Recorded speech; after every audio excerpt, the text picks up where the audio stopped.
আসসালামু আলাইকুম। সকলকে স্বাগত জানাচ্ছি gsnewsbd.com এর বিচিত্র বিশ্বে। সাথে আছি মিষ্টি মৌ।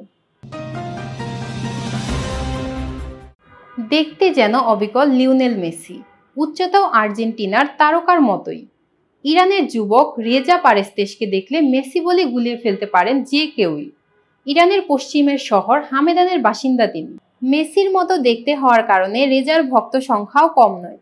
শুধু ইনস্টাগ্রামে তার অনুসারীর সংখ্যা 1.5 মিলিয়নেরও বেশি। রাস্তায় বের হলেই তার সঙ্গে ছবি তোলার ঢল নামে। নকল মেসি হওয়ার সুবাদে তার নারী ভক্তের সংখ্যাও অগণিত। মেসির হুবহু হিসেবে রেজার প্রথম আত্মপ্রকাশ 2017 সালে। বার্সেলোনার জার্সি গায়ে মেসির মতোই চুল এবং দাড়ির ছাট দিয়ে একটি ছবি পোস্ট করেছিলেন তিনি। সেই ছবি নেট দুনিয়ায় মুহূর্তেই ঝড় তোলে। রাতারাতি তারকায় পরিণত হন রেজা। যেখানেই যেতেন মানুষ তাকে মেসি বলে ভুল করতেন। সোশ্যাল মিডিয়ায় তিনি নকল মেসির তোকমা পান। রেজাকে নিয়ে মানুষের উন্মাদনা এতটাই বৃদ্ধি পেয়েছিল যে তাকে রাস্তাঘাটে মানুষজন ঘিরে ধরতেন, জ্যাম লেগে যেত। ভাইয়ের কপালে দিলাম ফোঁটা, জমের দুয়ারে পড়ল কাটা। এভাবেই বোনেরা জমের মুখে ছাই দিয়ে ভাইদের দীর্ঘায়ু কামনা করেন। ভাইফোঁটার আরও একটি নাম ভাতৃদ্বিতীয়া। 2500 বছরের পুরনো এই উৎসবে বোনেরা ভাইদের কপালে ফোঁটা দিয়ে দেন। তবে ভারতের একটি গ্রামের বাসিন্দারা এবার নিয়েছেন একেবারেই অন্যরকম এক উদ্যোগ। তারা গাছকে ভাইফোঁটা দিয়েছেন। ভারতের পশ্চিমবঙ্গের দক্ষিণ 24 পরগনার ইন্দ্রপ্রস্থ গ্রামে এই ঘটনা ঘটেছে। এই গ্রামের মানুষগুলোর জীবনের সাথে ওতপ্রোতভাবে জড়িয়ে আছে সুন্দরবন।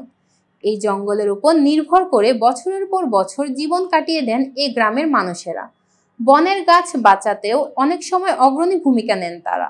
এবার তারাই গাছকে ভাইফোঁটা দিলেন। আবেগপ্রবণ একদল আদিবাসী শিশু ম্যানগ্রোভকে চন্দনের ফোঁটা দিয়ে ভাইফোঁটা দিবস পালন করল। বিয়ের সব আয়োজন সম্পন্ন। আসরে বসেছেন বরকনে। হঠাৎ বিয়ের আসরে হাজির হন এক নারী। বিয়েতে উপস্থিত সবার সামনে নিজেকে বরের প্রেমিকা বলে দাবি করেন, আর এর জেরেই বিয়ে ভেঙে দিয়েছেন কনে।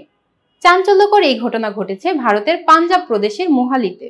দেশটির সংবাদ মাধ্যম বলছে, পাতিয়ালার বাসিন্দা সেই নারীর 2 সন্তান রয়েছে।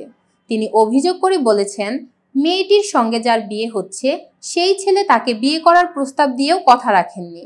দীর্ঘ 8 বছর ধরে তারা লিভ ইন সম্পর্কে রয়েছেন। কনের পরিবার বিয়ে ভেঙে দেওয়ার পর সব আয়োজনের জন্য যা খরচ হয়েছে তা বরের কাছে দাবি করেছে। বরের বিরুদ্ধে থানায় অভিযোগও করা হয়েছে। মোহালির পুলিশ বলছে বরকে আটক করা হয়েছে। এ ব্যাপারে তদন্ত শুরু হয়েছে। দর্শক, এই ছিল আমাদের আজকের আয়োজনে। gsnewsbd.com এর সাথে থাকার জন্য সকলকে ধন্যবাদ। আল্লাহ হাফেজ।